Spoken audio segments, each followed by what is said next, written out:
da semana de junho, a segunda aula desse bimestre e desse mês. Então, seria do dia 15 ao dia 19. Já teve uma aula que eu gravei na semana passada, então quem não respondeu, responda. Toda semana vai ter a aula com algumas perguntinhas no final, pouquinhas perguntas no final.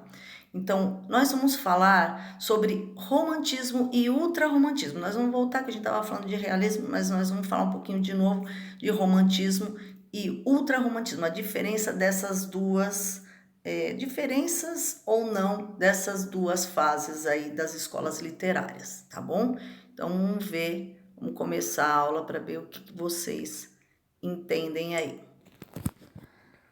Bom, vamos começar pelo romantismo, contexto histórico. O contexto histórico é o ato da criação. Então, eu tenho toda uma situação na época que faz com que, quando eu produzir uma obra, ela vai ter algumas características, né? Então, o contexto histórico é super importante. E o contexto histórico do romantismo, ele é voltado aí pelo impacto da Revolução Industrial, né? Isso aí também depois gerou mais problemas ainda no realismo aí, e da Revolução Francesa.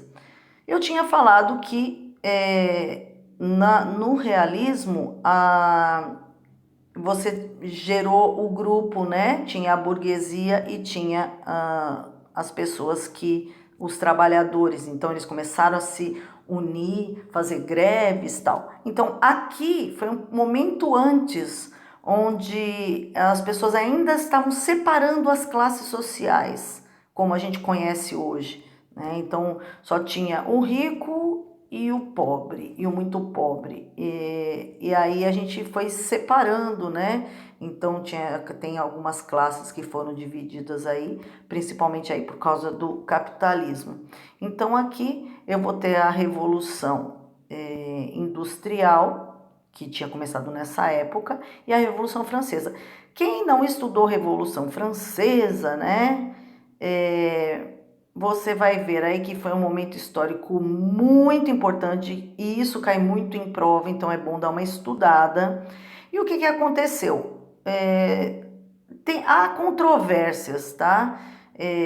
A Revolução Francesa, muitos dizem que o povo se revoltou, queria ter mais autonomia com as coisas, organizar as classes sociais, mudar para o capitalismo, e muita gente fala que não, que isso foi meio que forjado. Então, não dá para saber exatamente, mas a gente vai pelos livros de história, né? Então, que vocês podem conversar melhor aí com seus professores de história, que eles vão detalhar um pouco mais. A gente vem aqui só dar uma pincelada para saber por que as pessoas escreveram do jeito que escreveram. Então, a sociedade estava se reorganizando, ela estava criando as classes sociais, estava definindo as suas visões de existência, da existência e do mundo, né? Então, o mundo, nesse momento, ele vai privilegiar quem? O sujeito, a pessoa e o subjetivismo. Quando eu falo de objetivo, eu falo de coisas que eu posso tocar, reais. Então, o amor é objetivo? Não, o amor ele é subjetivo, né? Os sonhos das pessoas, os ideais, eles são subjetivos. E por isso, nesse primeiro momento, quando eles começaram aí o capitalismo, eles ainda tinham muitos sonhos, muitas intenções aí, e patriotismo. Então, eles estavam como sujeito e de uma maneira subjetiva, né? E é claro que o elemento essencial, o pensamento romântico, ele é subjetivo. Então, bem que eu falei do amor aí, né? A manifestação de amor à liberdade, né? Do próprio romantismo, aí tudo isso daí tá dentro dessa fase mesmo, né? Então, quando foi feita essa guerra, né? Que é a Revolução Francesa, porque foi como uma guerra aí. Então, as pessoas estavam pensando nos valores individuais, em oposição às normas sociais. Isso não quer dizer que, apesar de eles terem oposição às normas sociais, né, eles não valorizassem a pátria, né? Então, porque ele valorizava a pátria, mas não mais aquela realeza e tudo que eles colocavam para eles, tá? Então eles queriam cuidar da pátria, eles mesmos, o próprio cidadão aí valorizar, né?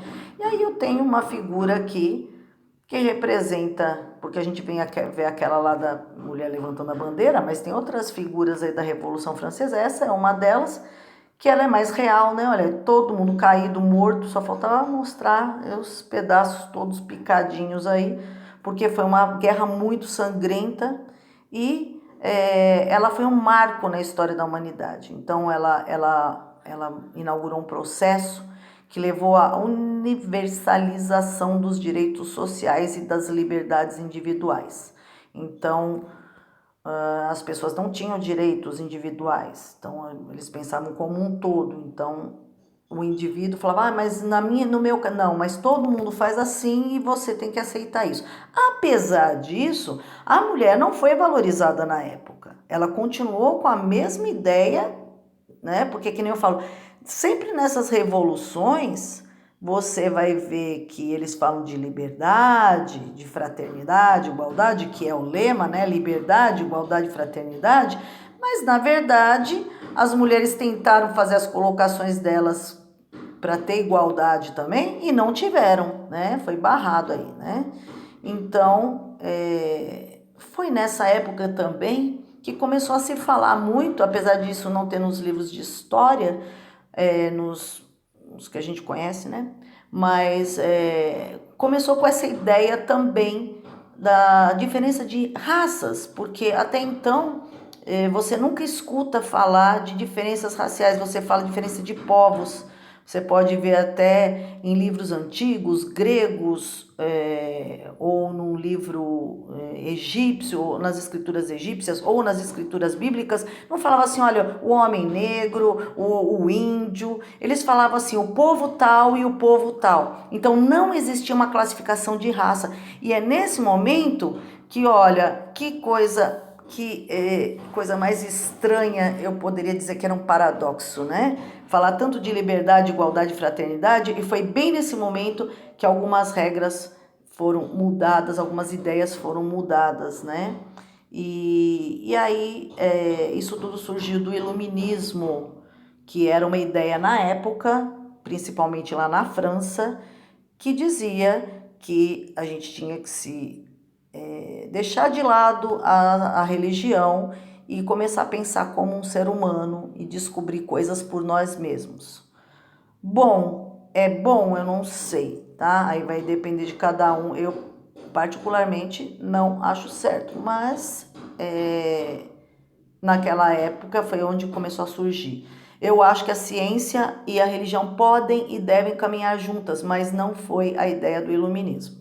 Tá? Então, o povo ele foi dividido entre patriotas e traidores. Quem não estava a favor deles era traidor e tinha que morrer.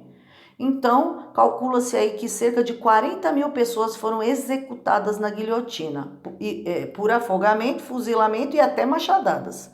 Né? Então, acho que os ricos é que eram mais executados aí na guilhotina, tá?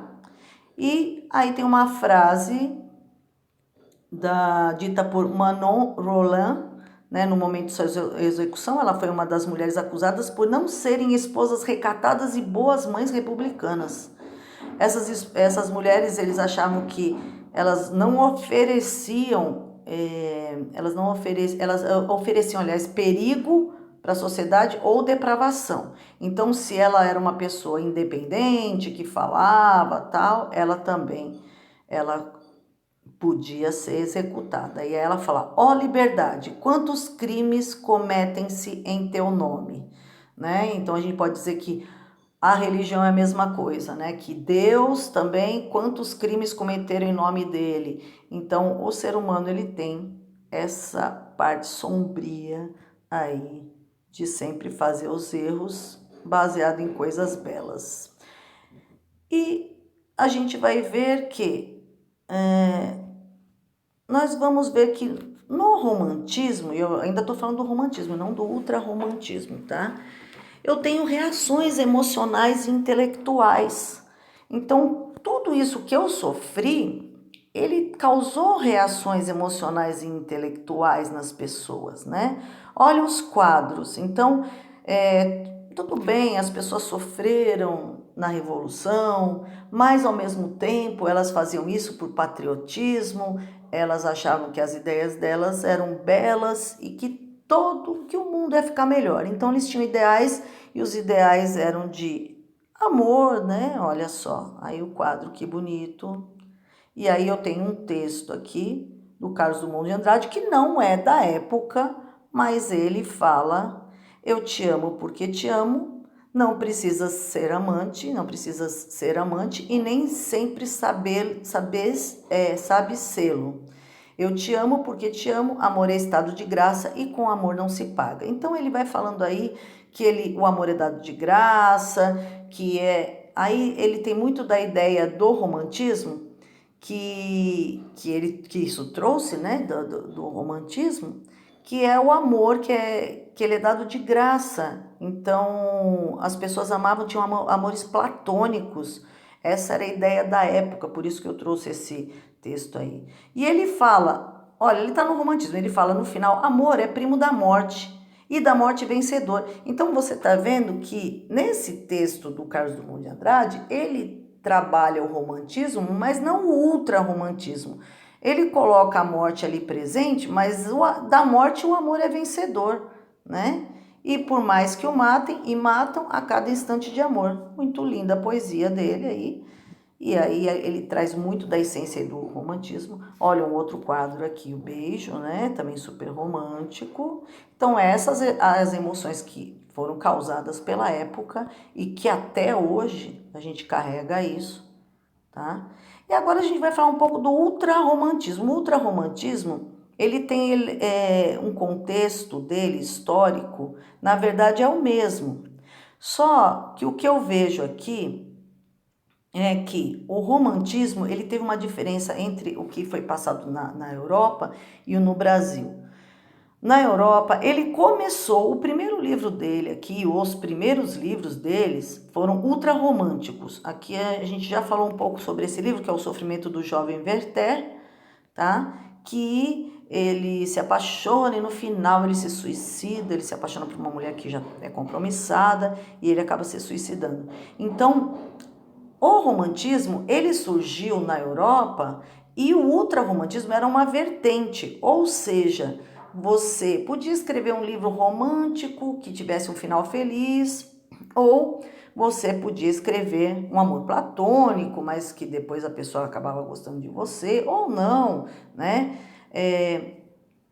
E também tinha o ultrarromantismo junto, então ele era uma vertente do romantismo na Europa. Então você podia escrever de uma maneira ou de outra. Qual era a diferença?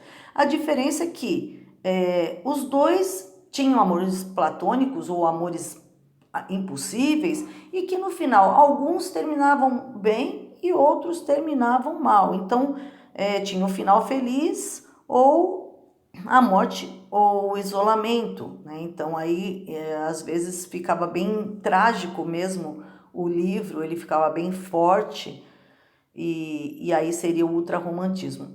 Porém aqui no Brasil foi um pouquinho diferente, né? No Brasil a gente, deixa eu ver aqui se eu coloquei, aqui no Brasil nós temos as 3 fases. Então no Brasil começou primeiro com o indianismo, que falava o quê? Do amor dos índios, tal, que a gente já viu, da Iracema, né? E aí era um amor impossível, tal, mas surgiu primeiro com o indianismo e depois partiu para o ultrarromantismo, aí fica uma fase bem depressiva mesmo, e depois o romantismo social, a gente pensando nos índios, nos negros, tudo que a gente poderia fazer, mas já com uma ideia mais social, tá?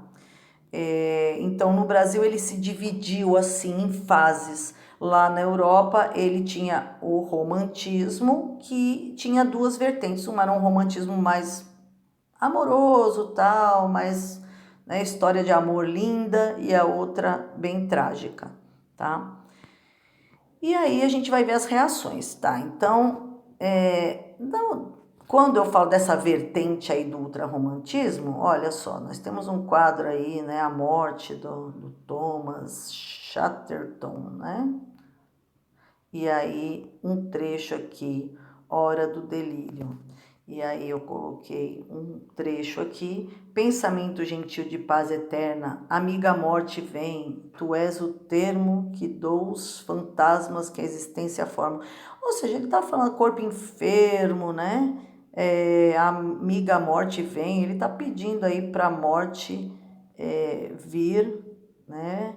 E pensamento gentil de paz eterna. Será, né, que se ele se matar ele vai ter paz eterna? Mas eles tinham essa visão aí, essa visão que de distinguir, né, que nos extingue das visões terrenas. Então ele queria sair das visões terrenas porque estava passando um sofrimento muito grande, né, que a gente sabe muito bem que isso não existe mais porque a gente não deu certo com um, a gente parte para outro. Mas naquela época não era bem assim, né? Então aí tem também a Ofélia, né? Que ela tá morta aqui, que ela se suicidou, né? Do Shakespeare, inclusive, né? Essa história. E essa daí as ideias que tanto para os quadros, tanto para, como se diz, tanto para quadros, tanto para literatura, tanto para música, que tiveram essas duas vertentes do romantismo e ultrarromantismo desde aquela época até hoje, tá? E aí eu tenho no final aqui falando do romantismo e do ultrarromantismo para o futuro da literatura. Vocês viram que eu coloquei lá uma poesia do Carlos Drummond, que já é bem mais para frente aí do romantismo, ele já está lá na fase do modernismo. E aí a gente pode ver que até hoje a gente tem ainda essa influência. A gente tem aqui o Diário de uma Paixão. Quem não assistiu o filme e gosta de filme romântico, pode assistir esse que é maravilhoso, né? Aqui tem um trecho aqui, ó, né? Quando ela fala que ele não escreveu as cartas, na verdade quem tinha guardado as cartas foi a mãe dela, não mostrou as cartas para ela. Ele ficou escrevendo por um ano e ela não recebeu as cartas e pensou que ele não gostava mais dela e ela já estava para casar com outro homem, né? Então eles achavam que tinha acabado, mas aí ele fala, não tinha acabado, ainda não acabou e tudo de bom, né? Mas é muito linda essa história, realmente, ela vai até o final da vida dos dois. Uma linda mulher também, né? Olha que coisa, o cara pega uma mulher que é, né, uma mulher não muito certinha e ele transforma ela aí. Olha só, né? Que romântico aí, né? Falou que ela era formidável, que ele estava atrasado, mas tudo bem, estava desculpado aí. Então, essas são traduções aí do amor até o final da vida, as pessoas que se amam e ficam juntas, né? E aí eu tenho algumas coisas aqui que ainda me traduzem aqui para o ultrarromantismo, A Culpa é das Estrelas, né? Onde tem um final feliz, né? Para quem assistiu que já sabe aí.